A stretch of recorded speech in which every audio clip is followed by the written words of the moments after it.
Hello viewers, स्वागत है आप सभी का मेरे यूट्यूब चैनल स्कूल ट्यूशन गुरुजी में। बच्चों, हम कर रहे हैं आपका chapter light shadow and reflection, यानी प्रकाश छाया एवं परावर्तन। आज हम पढ़ेंगे इसमें बच्चों शेडो के बारे में। तो बच्चों, आप सभी को पता है कि एक अंधेरे कमरे में जब हम टॉर्च जलाते हैं तो टॉर्च के सामने हमें रोशनी दिखती है। लेकिन अगर हम उसी से टॉर्च के सामने अपना हाथ लगा दें या कोई और ऑब्जेक्ट या वस्तु उसके सामने रख दें, तो क्या होगा बच्चों, एक डार्क सी इमेज फॉर्म्ड होगी। अब ये जो डार्क इमेज फॉर्म्ड हो रही है, इसे हम क्या कहते हैं बच्चों? शैडो कहते हैं। अब शैडो कैसी हो सकती है? शैडो उसी तरह की होगी जैसे कि उसका ऑब्जेक्ट का आकार होगा। यानी छाया बनाने के लिए आपको प्रकाश के स्रोत की आवश्यकता होती है। यानी इससे क्या पता चलता है हमें कि you need some source of light for the shadow to form.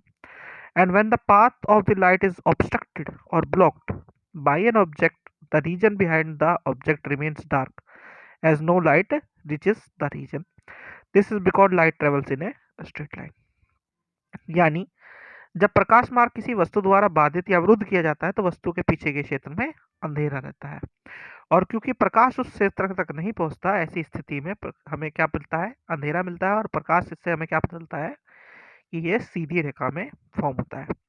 और दूसरी चीज क्या पता चलती है बच्चों कि shadow is found when part of light is blocked by the object. वस्तु के द्वारा प्रकाश का एक हिस्सा रुकने पर छाया का निर्माण होता है।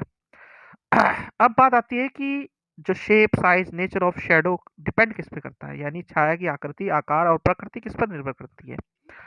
तो पहली चीज है बच्चों, यानी कोण जिस पर प्रकाश वस्तु पर पड़ता है, यानी angle eight which light falls on the object. दूसरा क्या है बच्चों? वस्तु और स्रोत का आकार, यानी size of the object and source. फिर क्या है बच्चों? वस्तु और प्रकाश स्रोत के बीच की दूरी, यानी distance between the object and the light source. और आखिरी क्या है बच्चों? Distance between the screen and the object, यानी पर्दे और वस्तु के बीच की दूरी। अब angle eight which light falls on the object, ये एक इंपॉर्टेंट चीज है, यानी कोण जिस पर प्रकाश वस्तु पर पड़ता है। कैसे है कि यदि हम दिन के समय एक पेड़ की छाया का निरीक्षण करते हैं तो हम ध्यान देंगे कि छाया की लंबाई समय के साथ बदलती है। कैसे बदलती है? अब यानी कि जो ट्री की जो इमेज शैडो है, वो उसकी लेंथ चेंज करती है टाइम के साथ। कैसे कि ये shadow of a tree is shortest at noon and longest at the morning and evening. यानी एक पेड़ की छाया दोपहर के टाइम सबसे छोटी और सुबह के टाइम सबसे लंबी होती है। और ये फैक्ट क्या करता है? हम ये फैक्ट जो पुराने समय में लोग थे, हमारे बड़े बूढ़े थे, उन्हें समय का अंदाजा लगाने में मदद करता था। अब आती है बात कुछ बेसिक चीजों की शैडो के बारे में।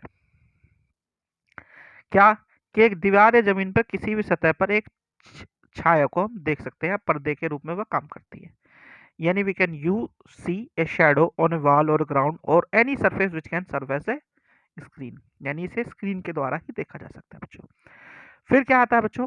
अपारदर्शी वस्तुएं परावर्ती वस्तुओं की तुलना में अधिक गहरी छाया उत्पन्न करती है, यानी opaque object produce darker shadow than translucent object.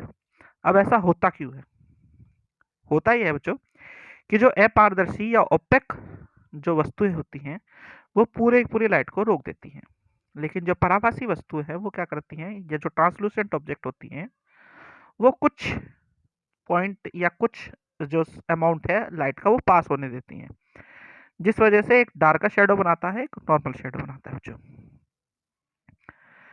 फिर आता है बच्चों ट्रांसपेरेंट, पारदर्शी वस्तुएं।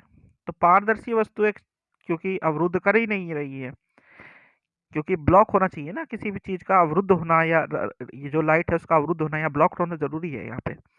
तो ऐसा हो नहीं रहा है पारदर्शी वस्तुओं के केस में, यानी ट्रांसपेरेंट ऑब्जेक्ट के केस में, तो वो कोई शेडो नहीं बनाता है। तो अंततः हम क्या देखते हैं कि छाया देखने के लिए हमें प्रकाश स्रोत, एक वस्तु और पर्दे की आवश्यकता होती है। यानी दस we require a luminous source, a object and a screen to see a shadow. और शैडो कैसी होती है बच्चों? Shadow is always dark even that of a colourful object. छाया सदैव काली होती है, यहाँ तक कि रंगीन वस्तु की छाया भी काली ही होती है। अब इसने आपको एक गेम दिया है बच्चों। गेम क्या है कि एक टॉर्च लेना आपको और उस पर कार्ड लगाना है।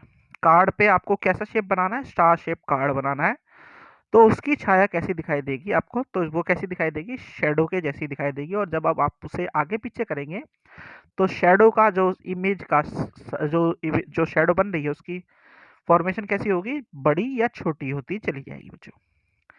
तो बच्चों ये वाला पार्ट हो गया आज इस चैप्टर का कंप्लीट। आशा करता हूं आपको वीडियो अच्छी लगी होगी। अगर वीडियो अच्छी लगी हो तो चैनल को सब्सक्राइब करें, वीडियो को लाइक करें, शेयर करें। Thank you.